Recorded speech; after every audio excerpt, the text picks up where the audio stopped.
Hey everybody, how are you doing? This is Bryan and Courtney. We're back for another H2H chat. Happy Monday. Happy Monday to you. Yes, I never thought that I would look forward to Mondays, but this has been a total blast since you asked me to co-host the show with you in January. Yes. Did I tell you that we have to sing every Monday? Well, you know I love to sing, so hello. Let's hear it. Go. What do we want to sing? We obviously are having live fun. Tweet. No, I'm kidding. We're having way more fun on this Monday than I don't know why this Monday. Just maybe it's because summer is almost here, and I love summer. Summer is just a great time of year. I love summer too. I think it's probably because we're slap happy with the launch of Own Your Line. That's true. I mean, last week was a huge week for us. We launched Own Your Line, a private community.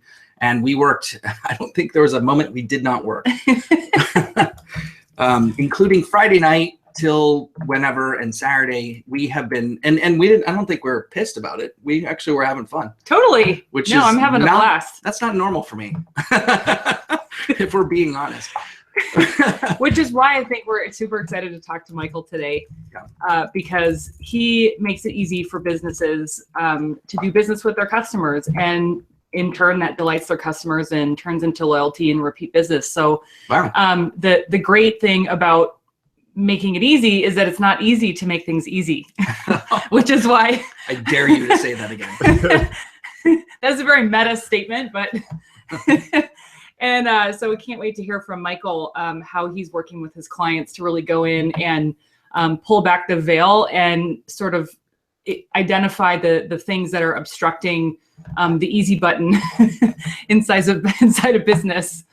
So you want to read Michael's bio? I do. Okay. I'm going to read Michael's bio, and you are going to be impressed. Trust me, because I just read it, and bam. So Michael Barber is not a barber. I know you're surprised by that, but he has a nice haircut. But he actually does other things.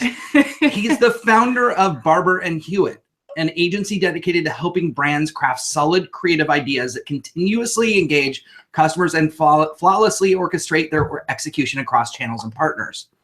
What does that mean? We're going to talk about that. His work has been featured in the New York Times, the Wall Street Journal, and Forbes. His work has been awarded in numerous industry awards, but more importantly, he's driven success, including most effective and cost-efficient campaign. God, cost-efficient? What is that like?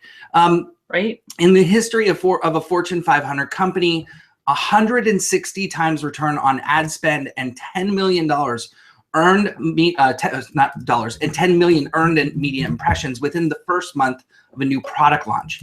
Outside of Barber and Hewitt, Michael spends his time as a board member of the Greater Southern California Leukemia and Lymphoma Society and hones his unhealthy obsessions with donuts. Oh, cold brew. Yes. Planes, BMWs, the Arizona Wildcats. Interesting. Ooh. From a California person, and his two Westies, McDougal and Bowie. Welcome, Michael. How are you doing today? I'm well, thanks. Thank you for that incredible introduction. We don't have sound on Michael. Oh, I think he will be miming the entire hour. We'll just wait. Oh, they have sound. Oh, we don't have sound because my mute was on, and I just turned into Gaylord Fokker. Where's the idiot sticker on her head? Now we can hear you. Can you hear me now? Yes. We can hear you now. There we go. Hallelujah. Thank you for that incredible introduction. You got it. You got it. So just real quickly for everyone out there, I mentioned this I mentioned this off camera before we got on live. Just before we get started, I will say the way that I met Michael was at a conference in Florida. We both stepped into the elevator together, and I'm looking at my phone on Facebook, and I look down, and it's him and Jay Bear in a photo doing like a bear hug, which only Jay can do. And I'm looking at this, then I look at Michael, and then I look back and I go, is that you? And that's how we met. So obviously things are off to a great start. And Michael, thanks so much for joining us here today. What is it about friction that you love to talk about? So I love friction because it's a really easy metaphor, I think, to understand problems that organizations are facing, whether it's internal communication problems, internal project management problems, or when they're either going to market with a new product or a new service, or working on an existing product or service. Because at the end of the day, and I think you've been hearing this a lot from just a ton of people that are inside the marketing space, is that we need to be giving customers as much time as they've got in their lives back.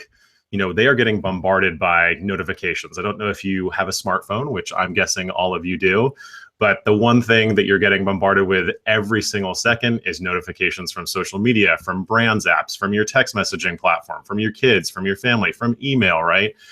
So we're getting bombarded by messaging and offers and all these communications from both personal and outside sources. And brands tend to do, I think, a really bad job of trying to save people time, whether it's designing a bad product or a bad experience. And so this idea of friction actually came from a conversation with my mom and dad many years ago. And over the last few years, I think it's become particularly important because as people become more and more busy and they're sharing more of their lives on social and engaging in these platforms, the easier that organizations are to do business with, the more often someone's going to take their money to do with that organization and do business with that organization because they know that that organization respects their time. Wow. You know, what's really funny, it occurred to me as you were talking that, you know, we're parents and we talk to our kids all the time about, you know, our lives and our business and why we did stuff. But, you know, you never know what's going to stick as a parent. Yeah. And the fact that, you know, that one comment by your dad about, you know, hey, we're just trying to take away the friction and this is why we were able to grow our company. And like have that stick with you over anything else, I think is a testament to, like, we always have to be cognizant of what we're saying to our kids. Yeah. And now I really think that now that's making me think, since I wrote a book about sex, I'm like, oh crap, I'm doomed. But anyway, I tell us how you were able to bridge the concept of friction and making business frictionless into an actual concrete business concept. For sure. So the idea of this concept of friction and working with organizations came out of 10 years, spending 10 years inside some amazing ad agencies around the country. So as Bryan noted, I'm good friends with Jay Baer. He remains a mentor and a friend and someone that I look up to on a daily basis. I was lucky enough, very lucky, count my lucky stars, that I stumbled into a job opportunity at Jay's agency. That agency was called Mighty Interactive. And Jay has a way of surrounding himself with the most incredible people. So not only did I get to work with Jay, but there's about 10 or 12 of the original sort of people that were at Mighty that were the most incredible teachers that sort of showed me the way of how to do marketing well and how to think through problems for organizations. Left Jay's organization, armed, and got to work for 2 or 3 other agencies that were growing from anywhere from their infancy, say 5 to 10 employees, all the way up to 150 to 200, and saw all the pain points of growing those organizations, and also working with clients in the sense of how they were addressing problems, whether they were product or experience or internal problems, getting the opportunity to really dive in with those agencies' clients and work very closely with them.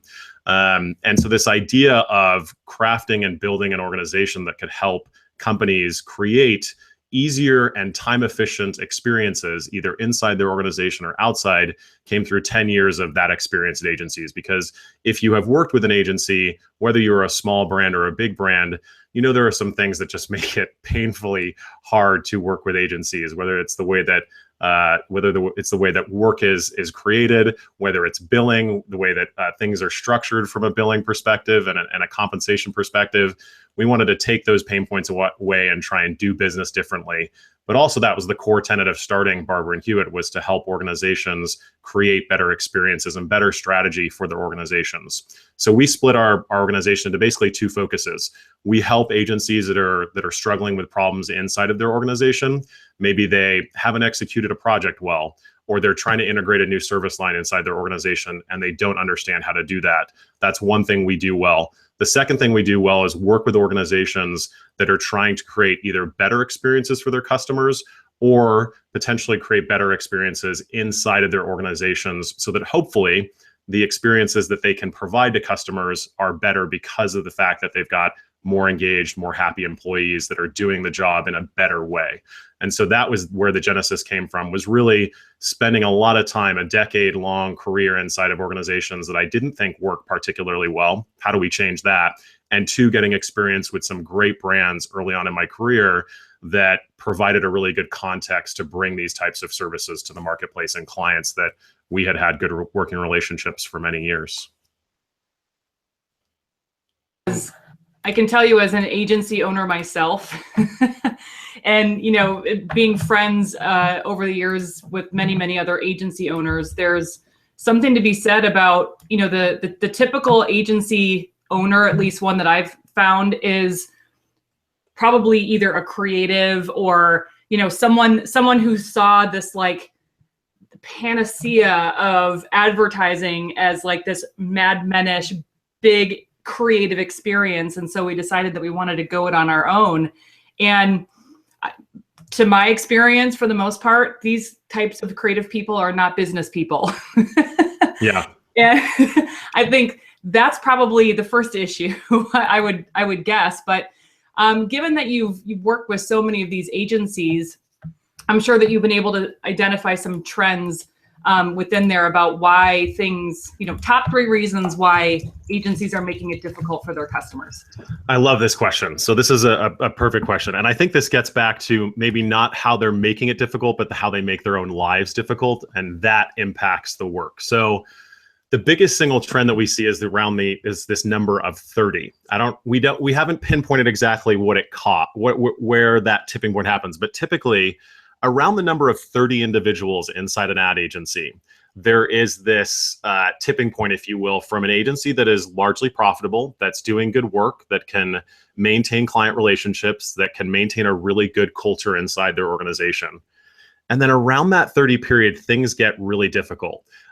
It's the change from a certain level of revenue that's required. You're working with bigger clients, typically that require different types of services and want to be even closer to you than maybe some of the other organizations that you've worked with. And so what you end up happening in that sort of tipping point from above that 30% threshold is you've got to layer on a ton of additional things to try and make things work, whether that's project management, whether that's workflows, whether that's adding operational layers.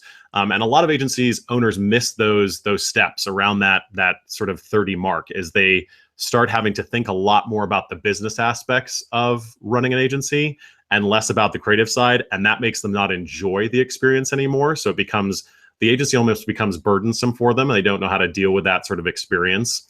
And so because of that, you see a lot of agency owners when they're getting to that tipping point where this is becoming a lot less fun than it used to be. And that affects the way that impacts the relationships they have with employees, and that impacts the work that they bring to bear on behalf of the agency to their clients. The other big thing that we see is agencies just is not pivoting if they can see a tool that will help them do their business better.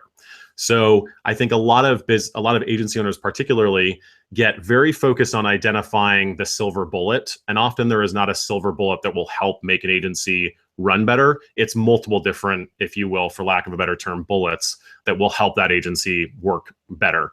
And they get so enamored with a system that they don't see the ability to change and see what that sort of change, whether it's platform or workflow or type of project management system, and how that could help their agency be more efficient.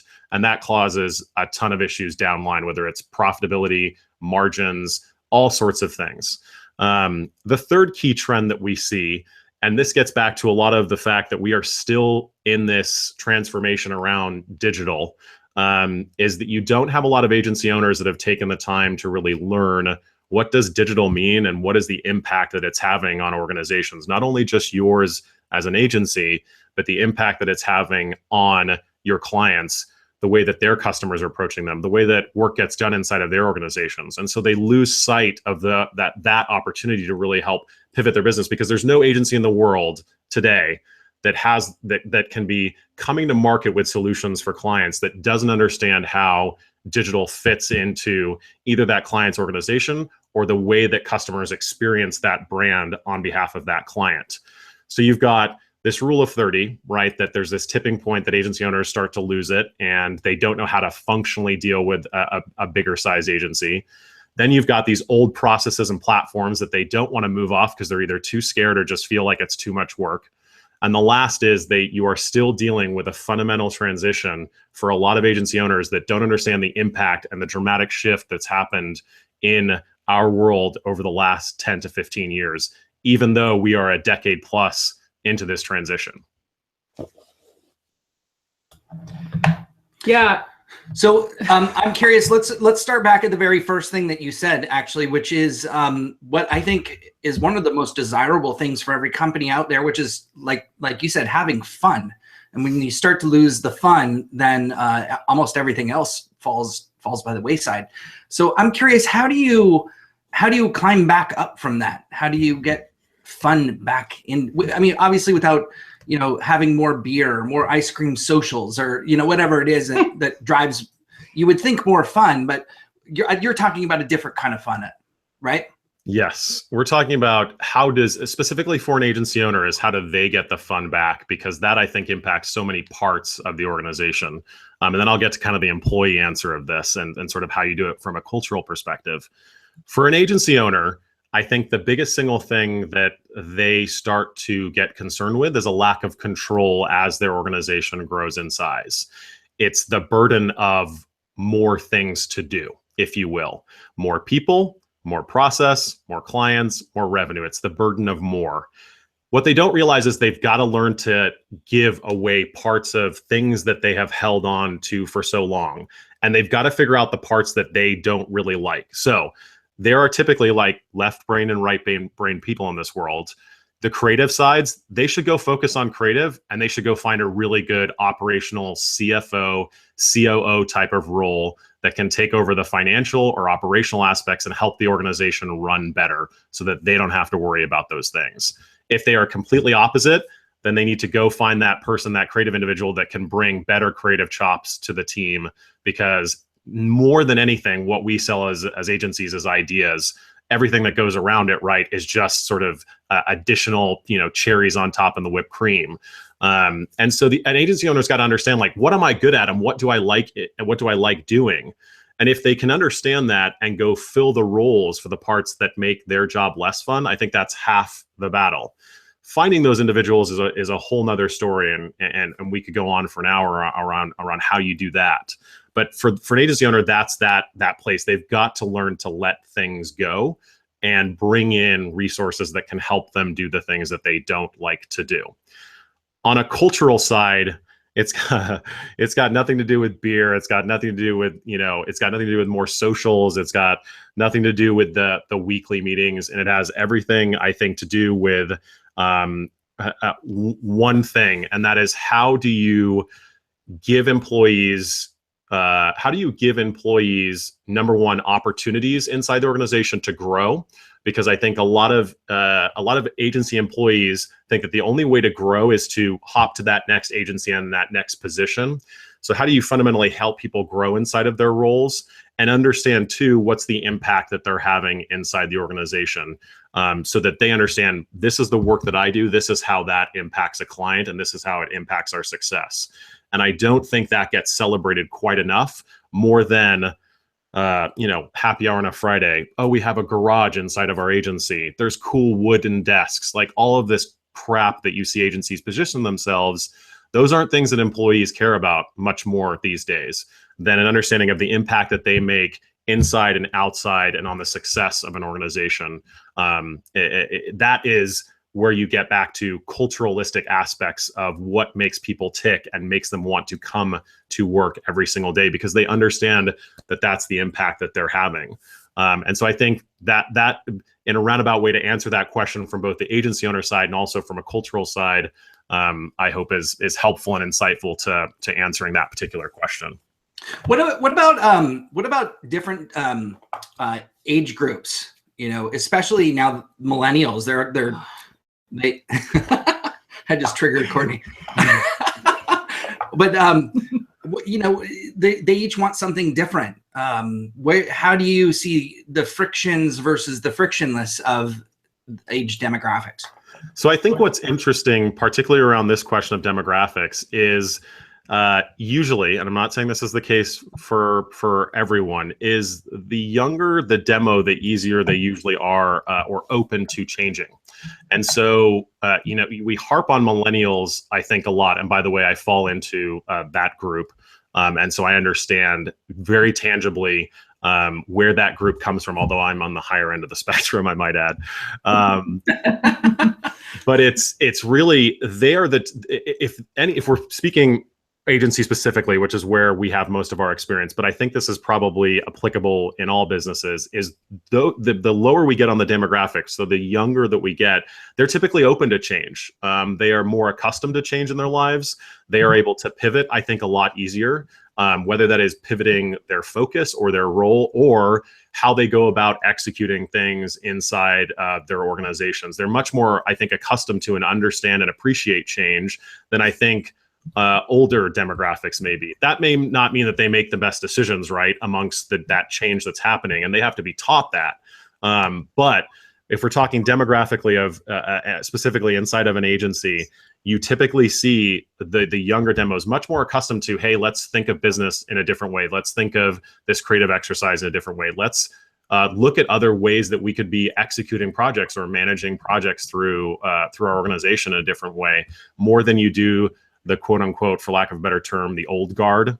That's typically what we see on a regular basis. And often I will tell you that one of the biggest roadblocks that we run into as a part of these opportunities with agencies is when we've sat with an agency for potentially 3 to 4 months and really gotten to know their team, what we will find, and this happens more often than not, is that you have a resistance to, even if the agency owner wants to change, their oldest or longest serving employees tend to be the hardest to get to pivot, the hardest to get to reframe the conversation. Wow. Because they have dealt with so much, if you will, good and bad, as being a part of that organization, that they see this as just another exercise in trying to get better, and it's not going to work because the other 15 things that we tried didn't work. And that's just typically what we see. And so you often have to confront the problem depending upon age group in different ways. And that means educating those age groups differently on why this decision was made or why we're making this change, and communicating that in different ways when you have the opportunity to do so in either an individual or small group settings. So, it's interesting because everything right now is becoming more and more disparate, meaning workforces are spreading out globally, sometimes even in small businesses, to where virtual workforces are becoming a thing. And so I'm wondering how you see what you just said, communicating and still building teams when companies are starting, well, not just starting, but they have been for a while, are spreading themselves out over different geographies.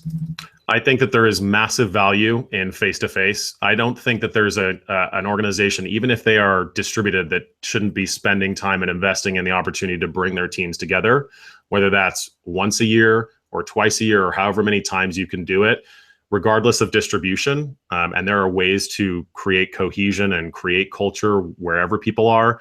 But you've got to, if you are going to set up an organization that way, where people are working in a full-time or near full-time role, give them the opportunity to come together and talk about goals and objectives and getting to know each other and having fun together and being challenged together.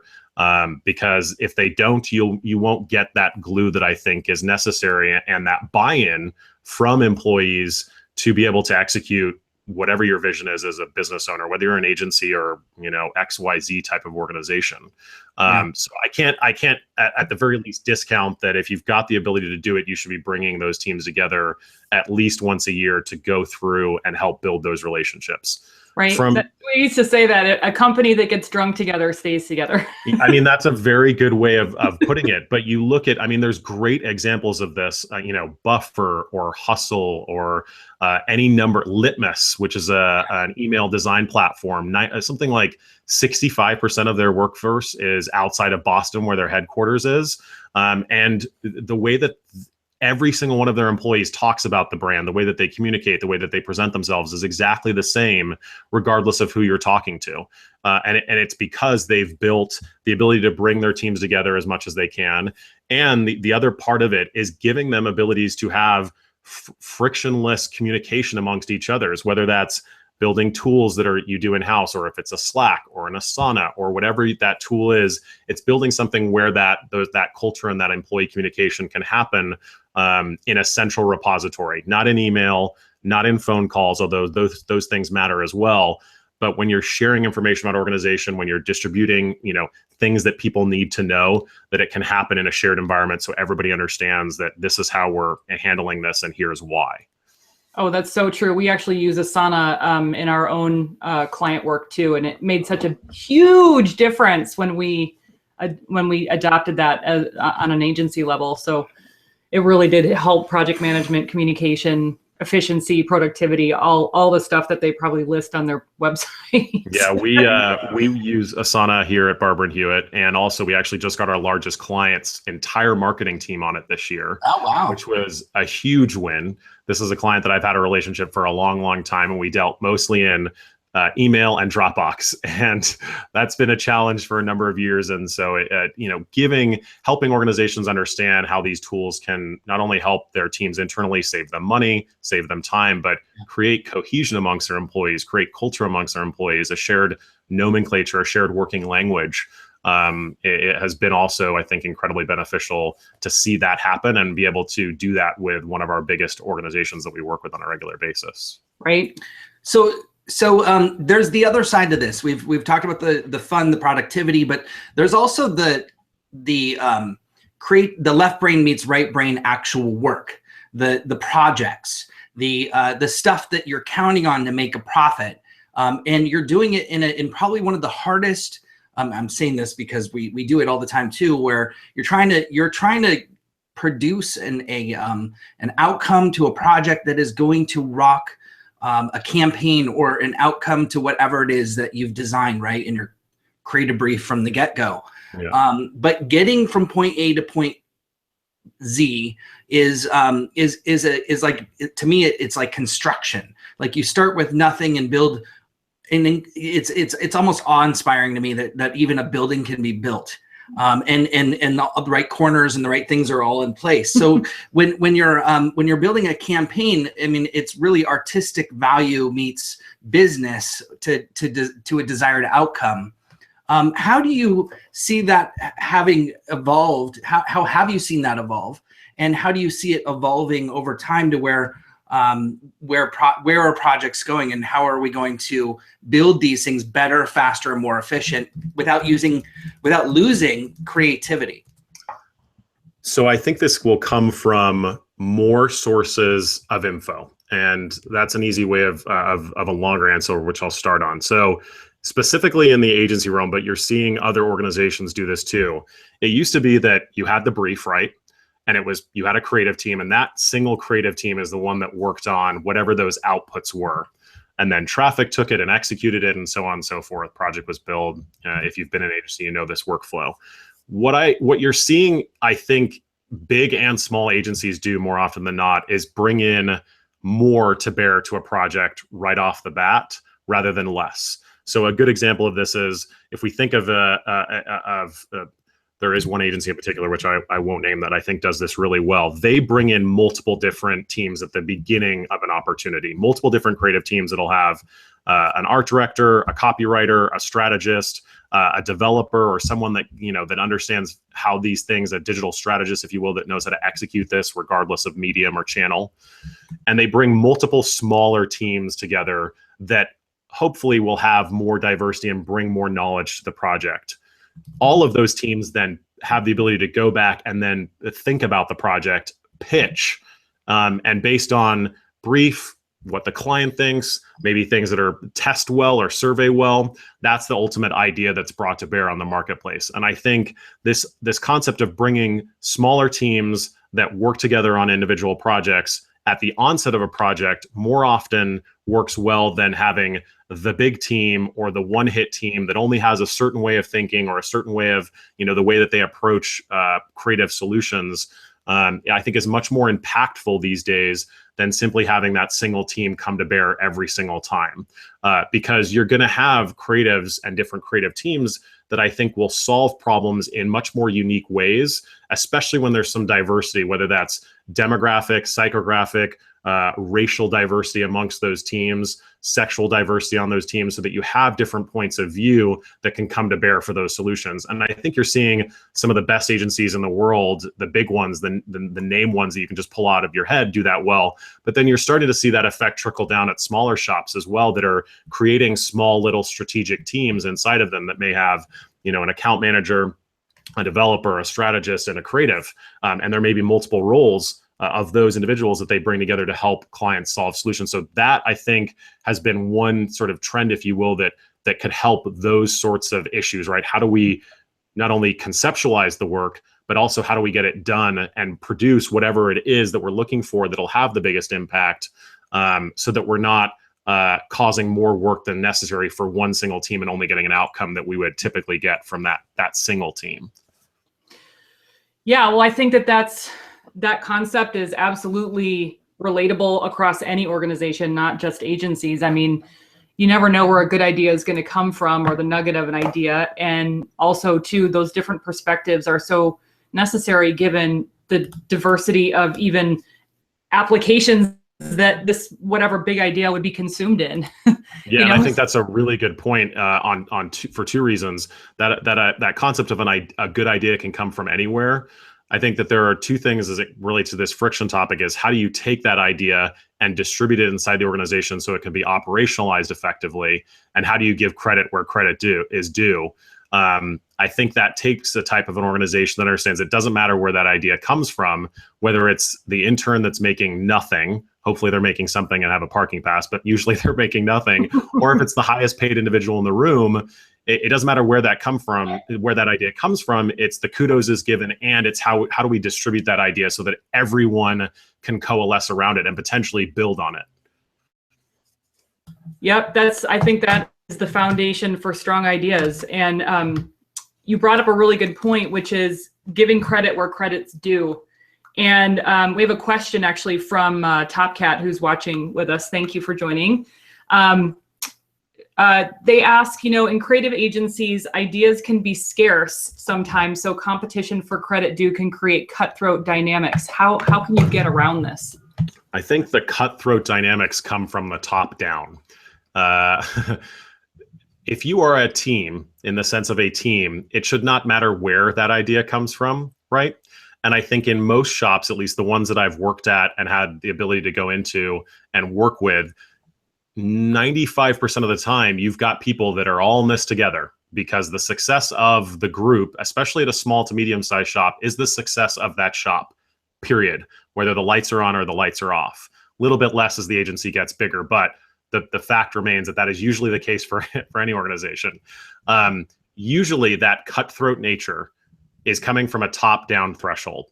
So typically the if you will, the genesis of that issue is either the owner operator of the agency or the senior leadership team.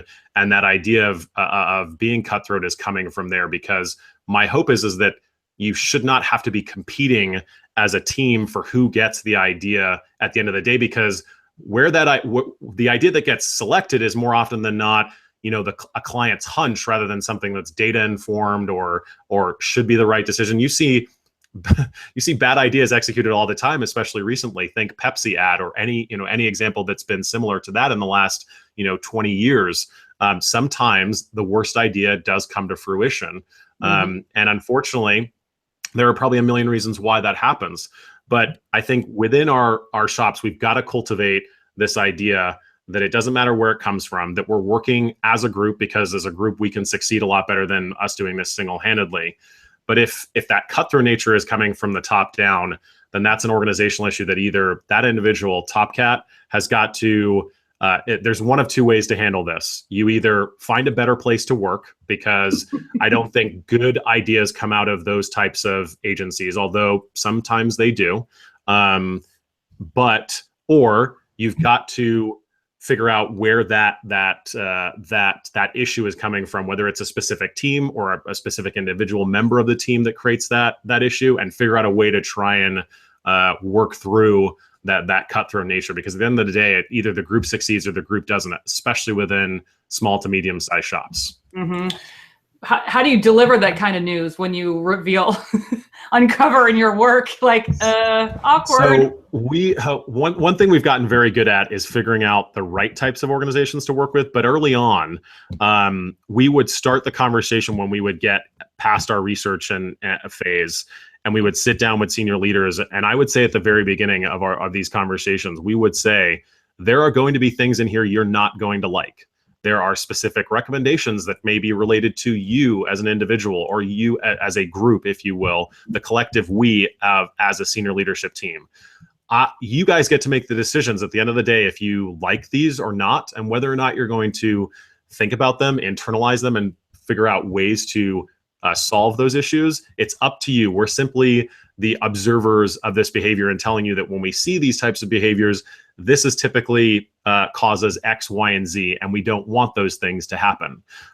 So a lot of it has to do with almost pre-selling the recommendations that we bring to bear for these organizations, and saying, listen, there's going to be things in here you're not going to like. But also it's about the fact that I think we have been really good about selecting the right types of clients, because our solutions aren't going to work for everyone. We know we basically in five or six questions can understand if an agency owner is going to be the right type of individual that we are going to want to work with, because we've done this enough times to know we know what the answers to those questions will be that we don't like to hear. And so often we'll say, great, we will think about the opportunity, come back to them with some solutions. If they usually will not take them, because it requires them to provide a lot of transparency that they don't want to take. Or if they do decide to engage, sometimes we'll just simply say, hey, we don't have the bandwidth, or number two, you're not the type of organization that we think you're ready to work with us. Come back to us when you've done X, Y, and Z. Because often, no matter how good of the set of recommendations that you come back with and solutions, they're not going to listen to them at all. You've got to couch it in and say just very truthfully in a transparent manner, these things are going to hurt. It's about how much hurt you're willing to take, both on your personal ego and within the organization, to make those changes happen that will ultimately see if that organization is going to make a lot of change and hopefully succeed. So I want to switch. We want to get to the questions. So keep your questions coming. Use H2H chat, H2H chat on Twitter if it's your first time here. If it's not, then you know the drill. Just go ahead and pop your question in there. We want to keep going with those, but I'm going to interrupt just with a real quick question on some of the changes that are happening with people that are companies that are building their own agencies internally. And where you feel that's correct or not correct to the right time and the right place to do that versus not the right time and right place to do that. So it's a really good question. I think that one that is the answer to which I think remains to be seen. You're seeing organizations like Marriott, Pepsi, Taco Bell has done this very well. Apple, is probably one of the bellwethers prior to the 4-13 Super Bowl spot. Apple had 500 or less, if you will, creative employees. That number is now well over 1,000, if not 1,200 at last count, or when I last saw the number. They have scaled their marketing team exponentially larger than how much the organization has grown over the last few years. And that is to do that, which is bring a lot more creative resources in-house.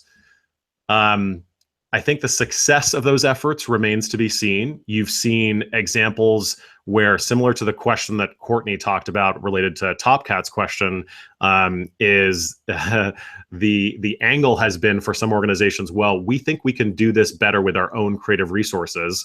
And we are literally we're gonna pit, if you will, for lack of a better term, agency resources against internal resources, and they're gonna pitch for whatever the creative execution will be.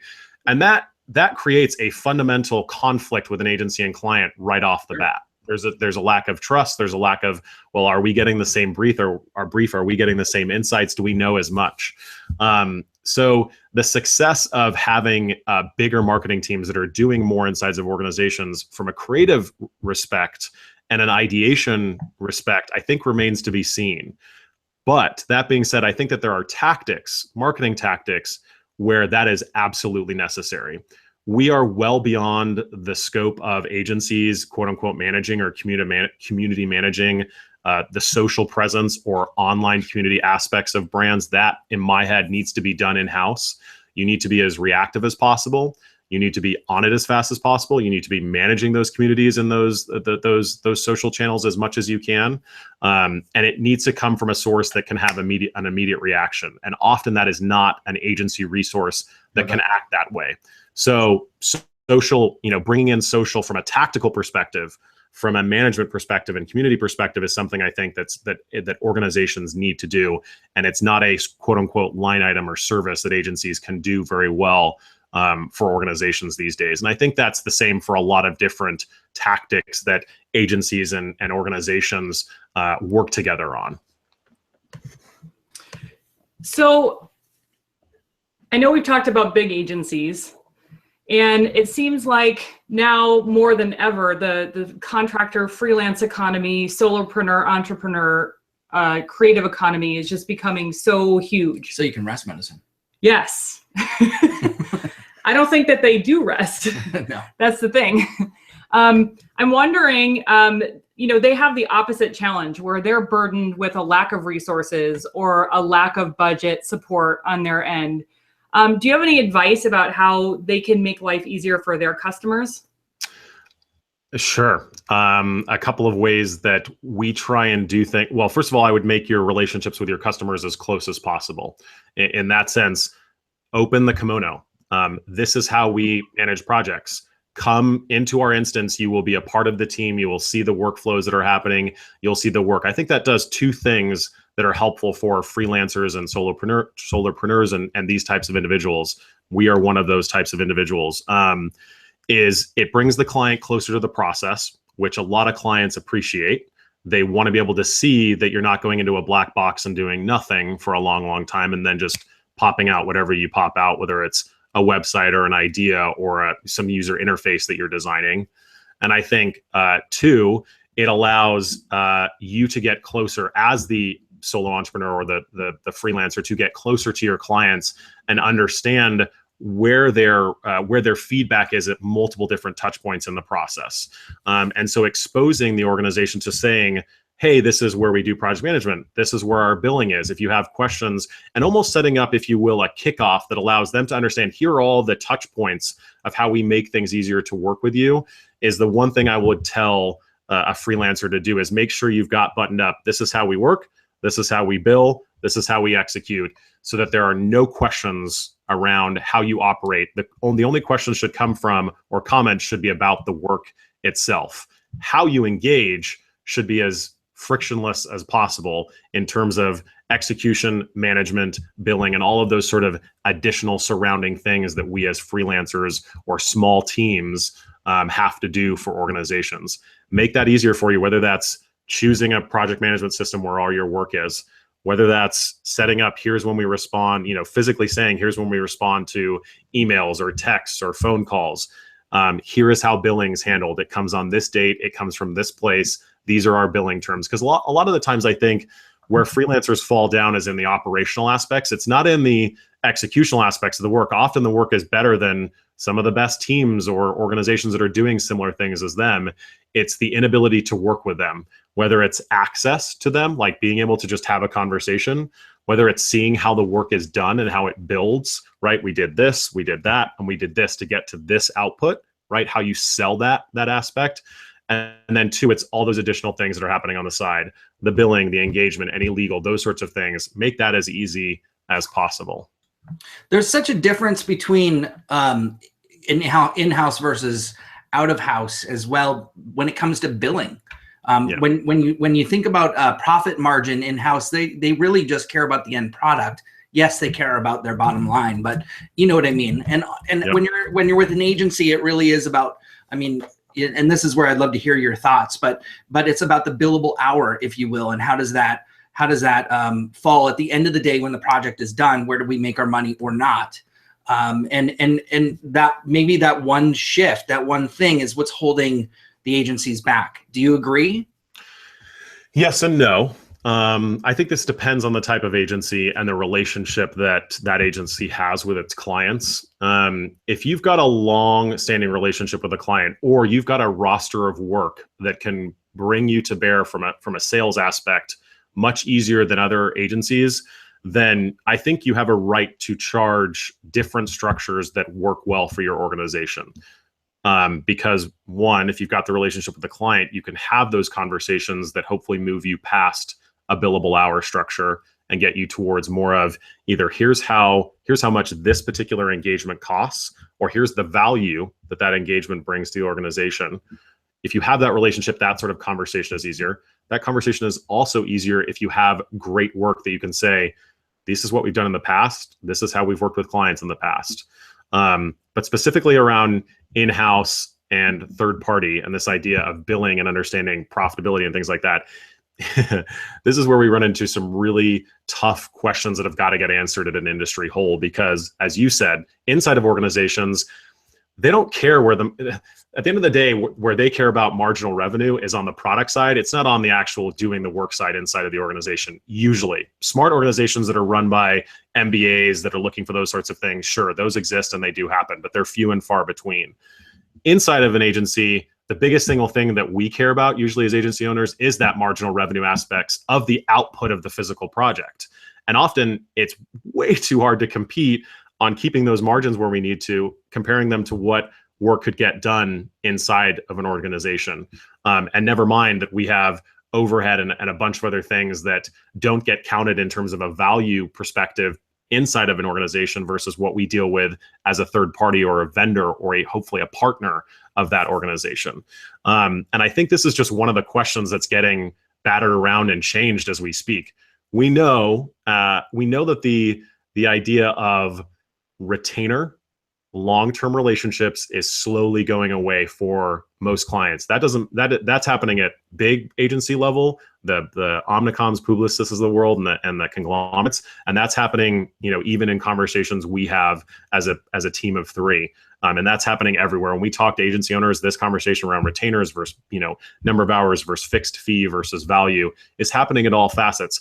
Unfortunately, there's no right answer to say this is the way we should go, but we know that the way that we have provided incentives to agencies, the way that we have said, yes, this is the value of your work, can no longer just be a billable hour, because comparatively to the benchmarks we can have to the work that happens inside of an organization versus what the agency can output can't be measured when we're talking billable hours. It has to go to something that's different, whether it is fixed fee or whether it is value that agency is bringing to the organization. It's got to be a different playing field, because we have with getting procurement involved and getting multiple different ways of way we measure agencies on a pure dollar figure perspective, it just doesn't equate. So the answer remains to be seen. I don't have a good answer other than to tell you I think that a lot more agencies should be having conversations on fixed fees and value that they bring to an organization more than they should be on a retainer perspective, because there are so many things that have to happen when you're in a retainer relationship, from tracking hours to billing those hours to understanding where that went to being tangible to those hours and accountable for those hours, that go away when you are on a more fixed fee or value-based engagement. It's a very hard conversation to have with the client, but the more that we talk with big agency owners, medium-sized shops, and small shops, the more when they've been able to sell the aspects of fixed fee and value, they've seen dramatic impacts happen culturally, marginal revenue wise, being able to execute projects at a profitability that they haven't been able to do in the past, and be able to have, I think, better client relationships than they've had, because they don't have to deal with the hour by hour tasks that are necessary to just get the work done, versus what they had to do in the past. Yeah, I totally agree. I can't tell you how many conversations I've had with my creative team with them saying, Why do we need to track timesheets in the office when I'm thinking about this in my off time? You know, if I'm trying to solve this client challenge while I'm in the shower, is this something that I need to be putting into my timesheet? Yeah. And I totally 100% agree with you. I think fixed fee is the way to go, because it doesn't, time is relative. It doesn't matter. There's other things that are going into this experience. It's your expertise or your understanding or knowledge or time spent, you know, deconstructing the problem, or other people that you talk to. And really, I think we've heard a lot about outcome-based fee structure. And what are your thoughts about that? Like performance, because there's more than just the creative deliverable there that would depend on. So the measuring outcome-based is very, very hard to do, because typically when you're, first and foremost, you've got to set those outcomes at the beginning of the project. You've got to set what the levers are for where agencies are provided compensation for. If X happens, here's what kicks in. The other thing I think that is very difficult to do from a performance-based perspective that isn't something extremely tactical like search or paid search or Facebook ads or something media that can be measurable by lead or by success metric or something along those lines, is it is hard to get at some of the more tangible aspects or impacts that you could be having as an agency on a client's brand. I think outcome-based is a really interesting way to think about it, but you've got to have a lot of knowledge to understand what are all those outcomes that we can have? What are all those impacts that we can have on a brand where we should be provided incentives? And so this is the example that I would use. It very specifically to what you just said. What happens when the best idea comes from the shower? In a billable perspective, you charge an hour, because hopefully you didn't take a shower for, you know, more than an hour, God forbid, especially in California where we all are, right? We've got to keep it to 5 minutes. There is how an organization measures things, particularly within big enterprise level organizations, is procurement looks at this and goes, okay, well, you spent X number of hours and here's the impact. If that hour that we spent on this amazing creative idea is judged as an hour and the output is significantly greater, the impact that it has on the brand is significantly greater, we have done a disservice to the amount that procurement looks at an idea and expects ideas to come from in the future, right? To think that we only charge an hour because that's how long it took, and we were much more efficient because we somehow came up with the greatest idea in an hour. Then every single engagement after that, we're going to be expected to do the same thing in the future. That's not sustainable at all. When we think about the opportunity, whether it's fixed fee or value-based, prior project, or outcome-based, it provides an incentive both for the agency to come up with better ideas, to execute them in a more efficient way so that they can get paid more and hopefully have larger margins on the projects. It also, I think, allows the organizations they're working with to also assess the impact and the actual ROI that agency is bringing to the relationship in much more tangible ways than an hour of creative time that it took for you to have that great idea inside of the shower.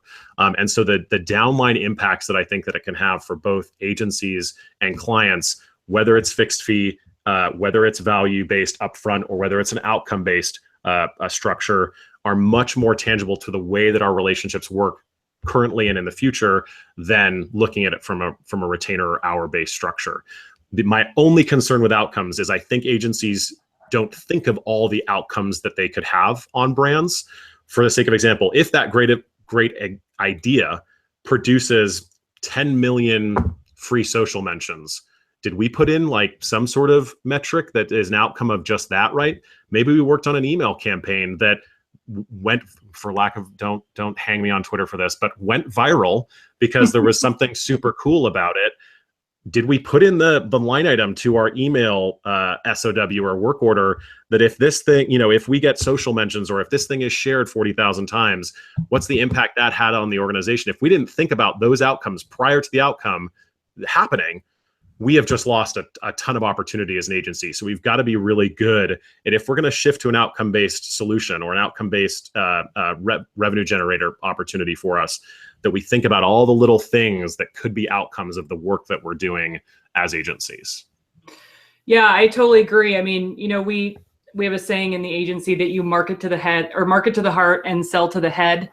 And how can you put a value on an emotion that's felt from an individual when they're touched by something that you've done, you know, as a brand, and you can't measure everything. There's no measurement for that. You know, I mean, there's so many things that need to go into that. So this is like a whole topic in and of itself, isn't it? For sure. Right.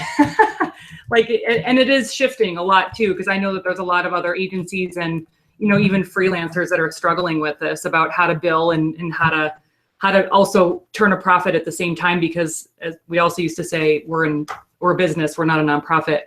Yeah. So, wow, we have 5 minutes left. I know. How did that happen? It went fast, huh? That's crazy. Did you have any other questions on here? I was trying to find another question. Let's see. So Alan, actually, I'm going to say two things. Well, first of all, Alan Berkson said, have you actually seen or successful use of value-based consulting model? Have you seen it actually work? Yes and no is an honest answer to that. We do value-based for most of our consultative engagements, especially with agencies. We have more successes than we've had failures. And the failures for us are either spending too much time, not getting to outcomes as fast as we needed to, or, you know, potentially it may be something that we didn't cause. So we come back with recommendations. X client does not like those recommendations. We have to come back to the drawing board and position them differently. Usually we account for some of that, but sometimes we don't account for it all. And certainly that there are going to be failures as a part of that process. That's the only way I think organizations learn, is having those failures, right? But value-based can work. You've got to be willing for those failures to happen. There could be jobs that you see zero marginal revenue on. But that is the pain that's caused to learn to understand when those outcomes can be better, and you do get those values that value back in future engagements. But that also takes an understanding from an agency of what is the value that your work brings to bear on the marketplace. And I think too often than not, that's where agencies slip up, is they either undervalue or overvalue what they're bringing in terms of a solution for agencies. So they've got to spend the time to understand what is the value that X deliverable brings comparatively to the competitors that they may be going up against, or the type of organization that they're dealing with, because certain types of organizations see different value in different tasks. So often you've got to think of value, even if it is, you've got to think of value in multiple different price points, if you will, depending upon the type of organization that you're dealing with, and sometimes the type of individual at that organization that you're dealing with, and also comparatively against what's happening in the marketplace in terms of pricing. And you've also got to be able to walk away prior to engagement kicking off and saying, you know what, if we can't get X revenue number out of this, it is not worth us engaging just for the sake of putting organization brand XYZ on our website, whether that's going to be the fact that we're going to lose money, or it's going to be a relationship issue because we know it's going to be a challenging relationship at the onset.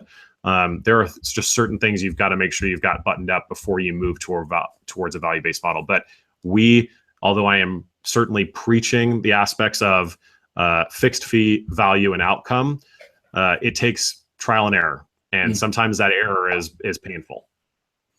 So last question here, just unfortunately, just a few more minutes. This hour's totally flown by. But again, I'll pick on Alan, because I think this is a really important thing. And I know you can't cover this in 1 to 2 minutes. So I apologize for giving you a question that is way more in depth than that. But maybe you could just give us kind of just your high level of thinking on scope creep. And because this is a big issue, if we're, like you said, we're moving off retainer, everybody's moving off retainer in a project place, then all of a sudden scope matters. And now it's a whole different story. And yet to have that conversation, it's always sucked. It'll never be fun. How do you make it fun? That is a great question. I don't think it will ever be fun. I think the way that you could hopefully make it less painful, if you will, is having the conversations early and way more often than we do. I've worked in agencies where we just let scope creep happen because of the past relationship, because of the value we think that brand brings to our agency, not only just working with them directly, but the value that it has from a new business perspective, the value it has from a promotional perspective. The problem, a lot of scope creep issues happen because we either don't talk about them up front and we don't have a defined scope of outputs, or two, we let them happen. And then suddenly when we've had 45 of them happen, that's when we have the conversation. When in fact, we should have been having the conversation on number 1 of 45 and number 2, and number 3, and so on and so forth. It makes the conversations around creep that much easier. They're never going to be fun, but it does make them easier. But anytime you're going towards, you're moving away from a retainer-based model, which can be a lot more times, often than not, way more flexible in terms of what you will take on as an agency. When you're getting to a fixed fee or a value-based or an outcome-based, the scope up front has got to be buttoned up as much as you can do it, with some availability to have some flexibility in places where it is okay for you to have flexibility. For the sake of example, you're not going to have flexibility on a website project when we're talking full rounds of creative. Those should be nailed, right? Specifically, these are the templates you're going to get. This is how many rounds of those templates. This is what can be changed on those rounds of revisions, right? Those things have got to be nailed before you even engage in that kickoff, before you even start that engagement.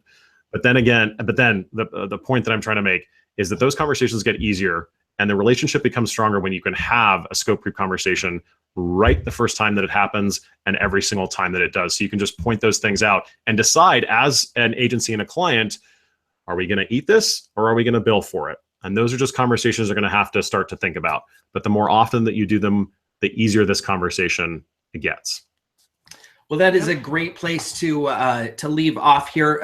Michael, how can everybody find you? Obviously, they have your Twitter handle. I am at Michael J. Barber pretty much everywhere online, and you're more than welcome to drop me an email if you get the chance. I'm Michael, Michael, at barberandhewitt.com, spelled out. Awesome. Thank you so much. I really appreciate you being here today.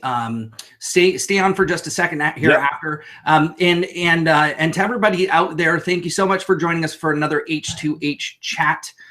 We have some great stuff lined up this summer. We've really planned out the summer, more so I think than any other summer, with some great people, great conversations as always. I would love to hear from you. And also don't forget that Own Your Line, the new membership community that Courtney and I just launched last week. The founding membership deadline is tomorrow night at 9 p.m. Pacific Standard Time, midnight Eastern time. And it'll save you over $300 if you do that before then. So hope to see you inside the line, and we hope and know that it's going to help drive your bottom line. I just made that up.